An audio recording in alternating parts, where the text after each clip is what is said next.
Hi guys, welcome back to my channel. நம்ம இன்னைக்கு பார்க்க போகிற சமையல் பற்றி பார்க்க போகிறோம். சமைக்கிறது எல்லாருக்கும் ஒரு பிடிச்சமான விஷயங்க. சமைக்கிறதும் சமைச்ச உட்காந்து நல்லா சாப்பிட்றதும் எல்லாருக்கும் பிடிச்சமான ஒரு விஷயம். நம்ம இன்னைக்கு பார்க்க போகிறது பார்த்தீங்கன்னா சிக்கன் கிரேவி பற்றி பார்க்க போகிறோம். ஈஸியான மெத்தடில் சொல்லித்தர போகிறேன். வாங்க இப்போ வீடியோக்குள்ளே போகலாம். அதுக்கு முன்னாடி நீங்கள் இந்த சேனலுக்கு புதுசாக வந்து பார்க்குறதா இருந்தால் please subscribe to my channel. Thank you. வாங்க இப்போ நம்ம வீடியோக்குள்ளே போகலாம். அதுக்கு முன்னாடி நம்ம சிக்கன் இப்போ ஊற வைக்கணும். 1/2 கிலோ சிக்கன் எடுத்திருக்கேன். 1 கப் தயிர், 1 ஸ்பூன் இஞ்சி பூண்டு விழுது, 1/2 ஸ்பூன் மஞ்சள்தூள், 1 ஸ்பூன் உப்பு, 2 ஸ்பூன் மிளகாய்த்தூள். இப்போ நம்ம தயிரை அந்த சிக்கனில் சேர்க்க போகிறோம். அப்புறம் 1 ஸ்பூன் ஃபுல்லாக இஞ்சி பூண்டு விழுது சேர்க்க போகிறோம். அதுக்கப்புறம் மஞ்சள்தூள், உப்பு, மிளகாய்த்தூள் நம்ம போட போகிறோம். இப்போ பார்த்தீங்கன்னா இதில் ஏன் ஊற வைக்கணும்னா சிக்கன் நல்லா அதில் மசாலாவோட சேரணுங்க. முதல்ல அதுதான் நம்ம ஊற வைக்கிறோம். அதுவும் இல்லாமல் தயிர் போகிறனால சிக்கன் நல்லா சாஃப்டாகவும் வேகும். அது இல்லாமல் சீக்கிரமாகவும் வெந்துடும். ஸோ ரொம்ப நல்லா ஒரு டேஸ்டான சிக்கன் நமக்கு வரும். ஸோ நம்ம இந்த சிக்கன் நல்லா பெசரி விட்டுட்டு நம்ம என்ன பண்ணணும்னா இதை 1 மணி நேரம் கண்டிப்பாக ஊற வைக்கணுங்க. ஏன்னா ஊறினா தான் அதோட மசாலா அதில் போய் சேரும். நல்லா காரமும் நல்லா உப்பு நல்லா எல்லாம் இறங்கும். நம்ம நல்ல ஒரு சிக்கன் நமக்கு கிடைக்கும். அட்லீஸ்ட் உங்களுக்கு டைம் இல்லைன்னா ஒரு 30 நிமிஷமாக கண்டிப்பாக ஊற வைங்க. அப்போ தான் சிக்கன் நல்லா உங்களுக்கு டேஸ்ட்டாக இருக்கும். இப்போ நம்ம கிரேவிக்கு என்ன பொருள் தேவைன்னு பார்க்கலாம். ஊற வச்ச சிக்கனு, உப்பு, அதுக்கப்புறம் தேங்காயோட சீரகம் போட்டு அரைச்சி வச்சுருக்கேன். சீரகம் தனியாக தாளிக்கிறதுக்கு 2 தக்காளி, 3 வெங்காயம், இஞ்சி பூண்டு விழுது 1 ஸ்பூன் பேஸ்ட் எடுத்திருக்கேன்.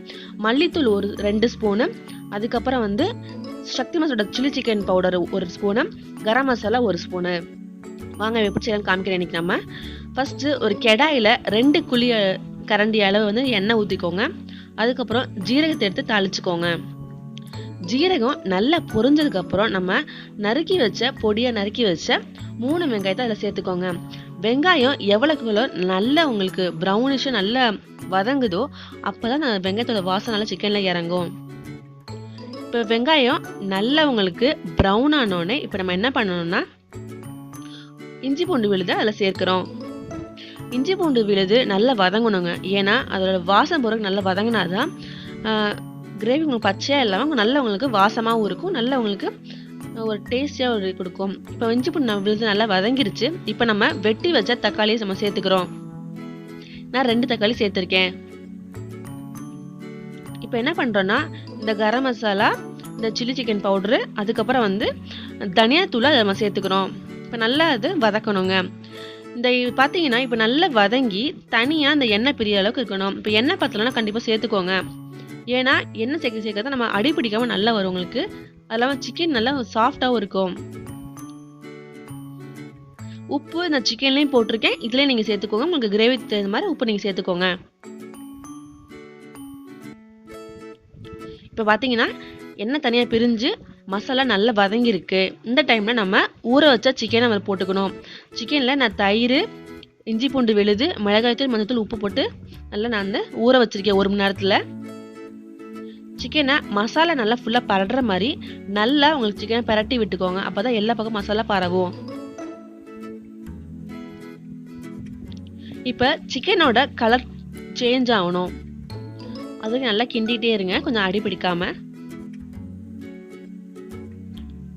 இந்த சிக்கன்லேயே வந்து நான் மிளகாய்த்தூள் போட்டிருக்கேன். ஸோ உங்களுக்கு காரம் போதும். உங்களுக்கு வேணும்னா நீங்கள் காரம் சேர்த்துக்கலாம் இதில். இப்போ தனியாக இந்த எண்ணெய் பிரிந்து நல்லா கொஞ்சம் வதங்கிருச்சு. இந்த டைமில் நம்ம என்ன பண்ண போகிறோம்னா நம்ம அரைத்து வைத்த தேங்காயும் சீரகம் போட்டு நான் அரைச்சி வச்சுருக்கேன். நல்லா மைய அரைச்சிருக்கேன். அதை நம்ம இப்போ சேர்த்துக்கணும். இந்த தேங்காய் நல்லா உங்களுக்கு ஃபுல்லாக எல்லா சிக்கன் படுற மாதிரி நல்லா கிண்டி விட்டுக்கோங்க. இது ஒரு நல்ல கிரேவி. நல்லா திக்காகவும் வச்சுக்கலாம், இல்லைன்னா தனியாக வச்சுக்கலாம். நல்ல ஒரு ரொம்ப சுவையாக இருக்கும் இந்த கிரேவி. ரொம்ப ஈஸியாகவும் இருக்கும் நீ பண்ணுறதுக்கு. இது எல்லாமே செஞ்சு பார்க்கலாம் எல்லாரும். இப்போ இந்த டைமில் பிசைஞ்சதுக்கப்புறம் நான் 1 சம் தண்ணி வச்சுருக்கேன். உங்களுக்கு சிக்கன் மூடுற அளவுக்கு தண்ணி இருந்தால் போதும். இல்லை எனக்கு தண்ணியாக வேணும்னா நீ தண்ணி சேர்த்துக்கலாம். இல்லை வந்து எனக்கு இந்த நல்லா பெசறின மாதிரி தான் வேணும் அப்படின்னா இவ்வளோ தண்ணி இதுக்கு போதும். இப்போ நல்லா பரட்டி விட்டுட்டு நல்லா கொதிச்சோன்னு தட்டை மூடிடுங்க. கடாயை மூடிட்டிங்கன்னா அதுக்கப்புறம் நல்லா வந்து உங்களுக்கு சிக்கன் வெந்துடும்.